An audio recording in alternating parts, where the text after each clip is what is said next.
ಪೊಲೀಸರ ವೇಷದಲ್ಲಿ ವ್ಯಕ್ತಿಯ ಅಪಹರಣ ಆಗಿದೆ. ಬೀದರ್ನ ಗಾಂಧಿಗಂಜ್ ಠಾಣಾ ವ್ಯಾಪ್ತಿಯಲ್ಲಿ ಒಂದು ಘಟನೆ ಸಂಭವಿಸಿದೆ ಅನ್ನೋ ಒಂದು ನ್ಯೂಸ್ ಇದೀಗ ತಾನೇ ನಿಮ್ಮ TV5ಗೆ ಅಪ್ಡೇಟ್ ಆಗ್ತಾ ಇದೆ. 2 ಕಾರುಗಳಲ್ಲಿ ಬಂದಂಥ 4 ತಂಡದಿಂದ ಈ ಕೃತ್ಯ ಎಸಗಲಾಗಿದೆ. ನಂಬರ್ ಪ್ಲೇಟ್ ಇಲ್ಲದ ಕಾರನ್ನ ದುಷ್ಕರ್ಮಿಗಳು ತಂದಿದ್ರು ಅಂತ ಹೇಳಲಾಗ್ತಾ ಇದೆ. ವ್ಯಕ್ತಿಯನ್ನ ಬಿಡಿಸಲಿಕ್ಕೆ ಬಂದಾಗ ಗಾಳಿಯಲ್ಲಿ 2 ಸುತ್ತು ಫೈರಿಂಗ್ ಮಾಡಲಾಗುತ್ತೆ.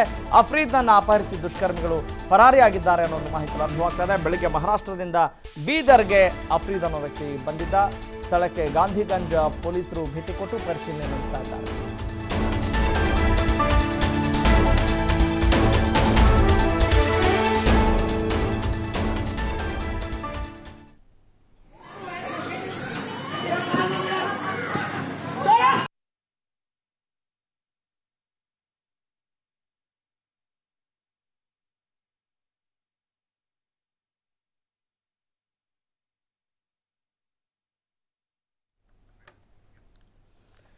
ಓಕೆ, ಏನಾದರೂ ಅಪಹರಣ ಆಗಬೇಕು ಅಂತ ಹೇಳಿದ್ರೆ ಎಷ್ಟೆಲ್ಲ ಪ್ಲ್ಯಾನ್ಗಳನ್ನು ಮಾಡ್ತಾರೆ, ಕುತಂತ್ರಗಳನ್ನು ಬಳಸ್ತಾರೆ ಅನ್ನೋದನ್ನು ದಿನನಿತ್ಯದಲ್ಲಿ ತಾವು ಕೂಡ ನ್ಯೂಸ್ಗಳಲ್ಲಿ ಗಮನಿಸ್ತಾ ಇರ್ತೀರಿ. ಪೊಲೀಸರ ವೇಷದಲ್ಲಿ ಒಂದು ವ್ಯಕ್ತಿಯ ಅಪಹರಣ ಆಗುತ್ತೆ.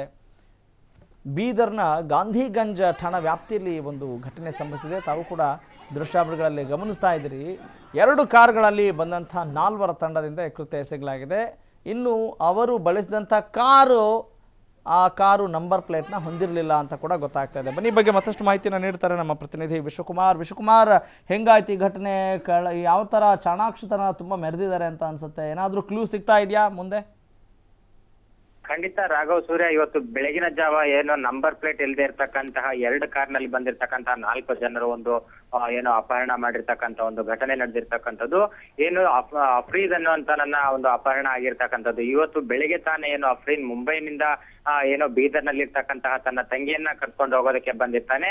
ಆ ಒಂದು ಸಂದರ್ಭದಲ್ಲಿ ಆ ಒಂದು ತಂಡ ಏನು ಆತನನ್ನ ಅಪಹರಣ ಮಾಡಿರ್ತಕ್ಕಂಥದ್ದು. ಜೊತೆಗೆ ಆತನನ್ನ ಅಪಹರಣ ಮಾಡ್ಕೊಂಡು ಹೋಗುವಂತಹ ಸಂದರ್ಭದಲ್ಲಿ ಅಲ್ಲಿರ್ತಕ್ಕಂಥ ಕೆಲ ಸ್ಥಳೀಯರು ಆತನನ್ನ ಬಿಡಿಸ್ಕೊಳ್ಳಕ್ಕೆ ಪ್ರಯತ್ನ ಮಾಡ್ತಾರೆ. ಆದ್ರೆ ಕೈಯಲ್ಲಿ ಏನೋ ಅಪಹರಣಕಾರರು ಕೈಯಲ್ಲಿ ಒಂದು ಗನ್ನನ್ನ ಹಿಡ್ಕೊಂಡ್ ಬಂದಿರ್ತಾರೆ. ಆ ಗನ್ನಿನಿಂದ 2 ಸುತ್ತು ಗುಂಡುಗಳನ್ನ ಹಾರಿಸಿರ್ತಕ್ಕಂಥ ಒಂದು ಘಟನೆಯೂ ಸಹ ನಡೆದಿರುತ್ತೆ. ಆದ್ರೆ ಅಲ್ಲಿ ಸ್ಥಳೀಯರು ಗಾಬರಿಯಿಂದ ಅಲ್ಲಿಂದ ಮತ್ತೆ ದಿಕ್ಕಾಪಾಲಾಗ್ತಾರೆ. ಆಗ ಕೂಡಲೇ ಅವರು ಆತನನ್ನ ಅಪಹರಿಸಿಕೊಂಡು ಹೋಗಿರ್ತಕ್ಕಂಥದ್ದು. ಇನ್ನು ಸ್ಥಳಕ್ಕೆ ಏನು ವಿಷಯ ಗೊತ್ತಾಗ್ತಿದ್ದಂಗೆ ಏನೋ ಗಾಂಧಿಗಂಜ್ ಪೊಲೀಸರು ಸ್ಥಳಕ್ಕೆ ಭೇಟಿ ನೀಡ್ತಾರೆ. ಭೇಟಿ ನೀಡಿ ಅಲ್ಲಿ ಪರಿಶೀಲನೆ ಸಹ ನಡೆಸ್ತಾರೆ. ಜೊತೆಗೆ ಏನು ಅಲ್ಲಿ ಗುಂಡನ್ನ ಹಾರಿಸಿದ್ದಾರೆ ಅನ್ನೋಂತ ಒಂದು ಮಾಹಿತಿಯು ಸಹ ಹೇಳಿರ್ತಾರೆ. ಸೊ ಆ ಗುಂಡು ಯಾವ ಕಡೆ ಹಾರಿಸಿರ್ಬೋದು ಅನ್ನೋಂಥದ್ರ ಬಗ್ಗೆಯೂ ಸಹ ಪರಿಶೀಲನೆ ನಡೆಸಿದಾಗ ಅಲ್ಲಿ ನೀರಿನಲ್ಲಿ ಹಾರಿಸಿರ್ತಕ್ಕಂಥ ಒಂದು ದೃಶ್ಯವನ್ನ ಆ ವ್ಯಕ್ತಿ ಅಲ್ಲಿ ಸ್ಥಳದಲ್ಲಿ ಇರ್ತಕ್ಕಂತಹ ವ್ಯಕ್ತಿ ತೋರಿಸಿರ್ತಾನೆ. ಅಲ್ಲಿ ಏನು ಮಳೆಯಿಂದ ನಿಂದಿರ್ತಕ್ಕಂತಹ ನೀರಿನಲ್ಲಿ ಎಲ್ಲವನ್ನು ಪರಿಶೀಲನೆ ಮಾಡ್ತಾರೆ. ಅದರಲ್ಲಿ ಯಾವುದೇ ರೀತಿಯಾದಂತಹ ಗುಂಡುಗಳು ಸಹ ಲಭ್ಯ ಆಗಿಲ್ಲ.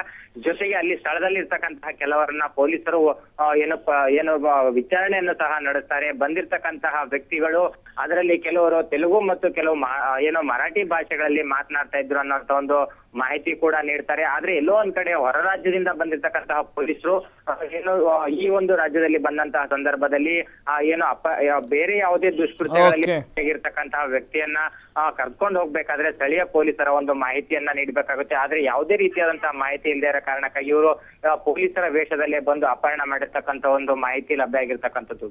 Okay, thank you Vishwakumar.